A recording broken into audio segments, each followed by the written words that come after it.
بدتر سے بدتر، یا اللہ یہی انسان کے لیے کافی ہے؟ اللہ نے کہا نہیں، لیکن سورۃ اعراف میں بڑا جملہ کہوں گا، میں دیکھوں گا کس قدر مجھے فالو کرتے ہو۔ عزیزان محترم، بلعام بن باعور کے لیے اللہ نے قرآن میں کہا۔ بلعام بن باعور کون تھا؟ جس کے پاس اسم اعظم تھا، جناب موسیٰ کے زمانے میں اسم اعظم تھا، بڑا مومن تھا، اور اللہ نے رسول کو کہا سورۃ اعراف میں وَاتْلُ عَلَيْهِمْ نَبَأَ الَّذِي آتَيْنَا وَآيَاتِنَا، میرے حبیب اپنی امت کو بلعام بن باعور کا ذکر سناؤ، جس کو میں نے اسم اعظم عطا کیا تھا، جس کو میں نے اسم اعظم عطا کیا تھا، آیتیں عطا کی تھی، نشانیاں عطا کی تھی۔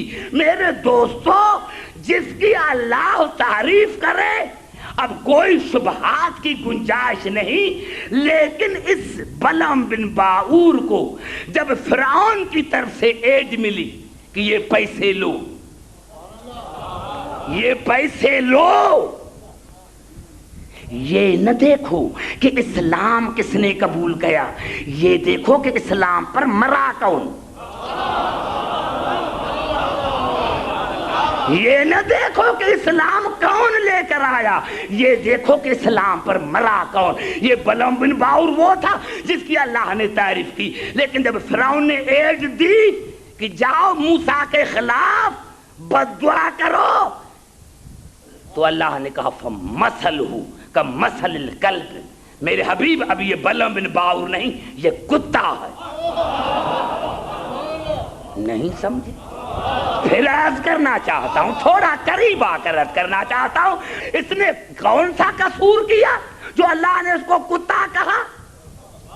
نبی کے قتل کا ارادہ کیا، قتل کیا نہیں تھا۔ ارے نوجوانوں بھی عبدالحکیم کیا کرے؟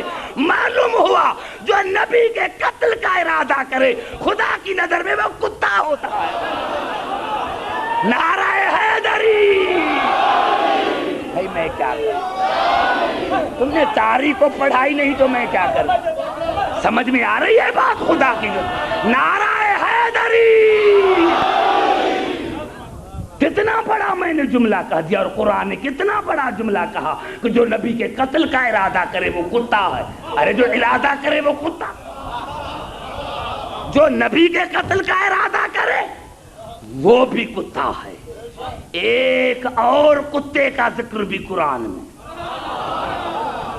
کتا دیکھو انسان تھا کتا بن گیا، لیکن ایک کتا ہے، اور سورۃ کاف میں اس کا ذکر ہے وَنُقَلِّبْهُمْ ذَاتَ الْيَمِينِ وَذَاتَ الشِّمَالِ۔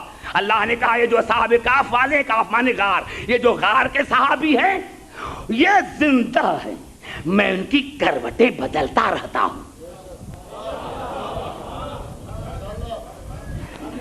میں ان کی کروٹیں بدلتا رہتا ہوں، کروٹیں بدلتا رہتا ہوں، میں ان کی کروٹیں بدلتا رہتا ہوں۔ وَقَلْبُهُمْ بَاسْطٌ ذِرَاعَیْهِ بِالْوَسِیدِ، اور ان کا کتا، ان کا مومنین کا کتا، مومنین کا، قلبہم مومنین کا کتا، باسطٌ ذِرَاعَیْهِ بِالْوَسِیدِ، وہ اپنے پاؤں پھیلائے ہوئے بیٹھا ہے۔ آج تک زندہ، کسی ملا سے پوچھو، ہزارہ برس گزر گئے ابھی تک کتا زندہ۔ ارے تجھے کتے پر ایمان ہے، امام پر نہیں۔ نعرہ حیدری!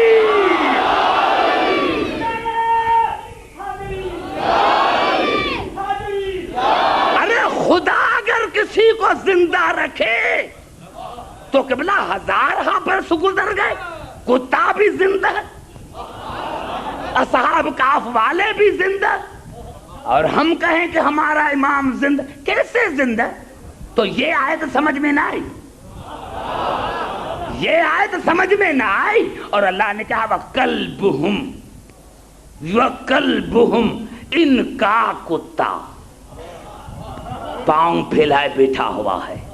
اب ہمارے تفسیروں کو چھوڑو، مسلمانوں نے کہا کہ دو جانور جنت میں جائیں گے، ایک بلعام بن باعور کا گدھا،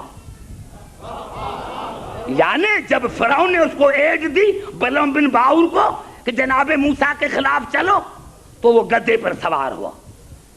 گدھے میں اللہ نے گویا پیدا کی، اور گدھے نے بلعم بن باور کو کہا شرم نہیں آتی کہ نبی کے مقابلے میں چلتا ہے؟ توجہ، شرم نہیں آتا کہ نبی کے مقابلے میں چلتا ہے؟ مفسرین نے لکھا کہ اس کو اتنا مارا کہ مر گیا، نبی کے مقابلے میں نہیں گیا. مرتے مرتے مر گیا لیکن نبی کے مقابلے میں نہیں گیا.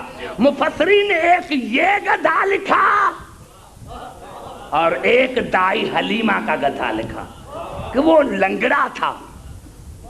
قصص الانبیاء میں لکھا وہ لنگڑا تھا، رواج تھا عرب کا.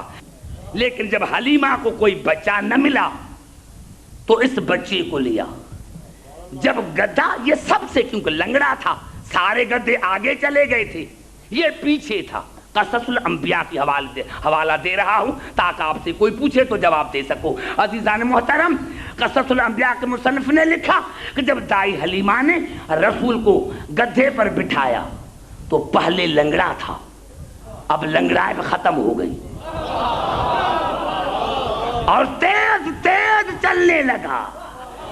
جھوم کر ایک بات کہتا ہوں کہ قصص الانبیاء کے مصنف نے لکھا جو آگے گدھے چلے گئے تھے انہوں نے ایک دوسرے کو کہا کہ کھڑے ہو جاؤ، کھڑے ہو جاؤ، ارے پیچھے نبی ہیں، ہم ہیں تو گدھے، نبی کے آگے نہیں چلیں گے.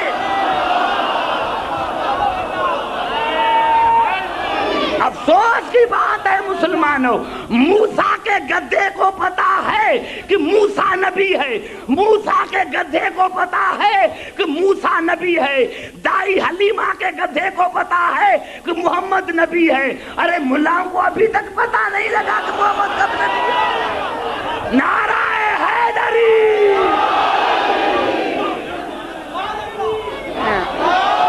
وَقَلْبُهُمْ، کہا یہ کتا بھی جنت میں جائے گا.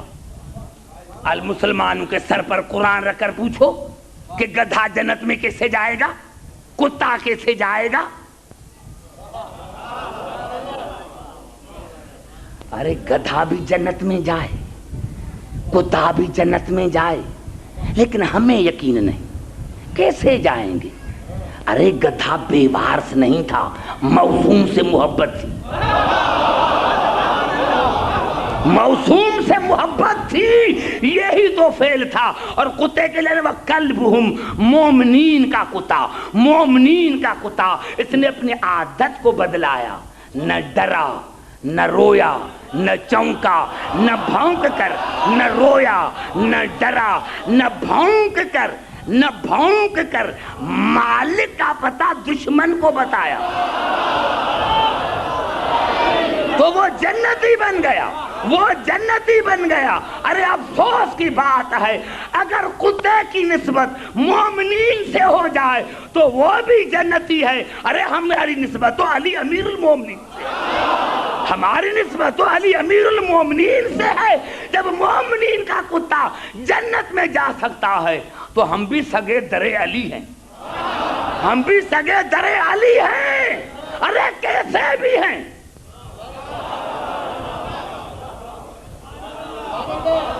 گھبرا تو نہیں گئے؟ توجہ، نعرہ حیدری، توجہ چاہ رہا ہے.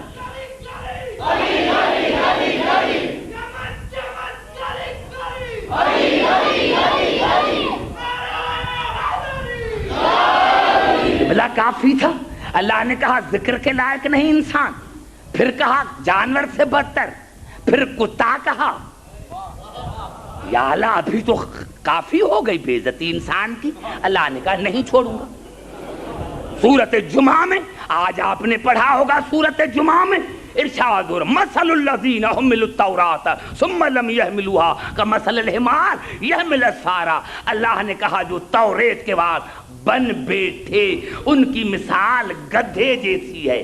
یعنی یہاں اللہ نے جاہل کو گدھا کہا. یا اللہ کافی ہو گیا، پہلے ذکر کے قابل نہیں سمجھا، پھر جانور سے بدتر، پھر کتا، پھر گدھا. اللہ نے کہا چھوڑوں گا نہیں. اور ارشاد ہوا سورۃ مائدہ وَجَعَلَ مِنْهُمُ الْقِرْدَةَ وَالْخَنَازِيرَ وَعَبَدَ الطَّاغُوتَ. میرے حبیب جو نبی کے دشمن ہیں کبھی میں نے ان کو سور بنایا, کبھی میں نے ان کو سور بنایا, کبھی بندر بنایا, اور وہ شیطان کے پیروکار. گھبرا تو نہیں گے میرے دوستو؟ توجہ ہے میری گفتگو پر, توجہ ہے میری گفتگو پر. یہ ہے حضرت انسان.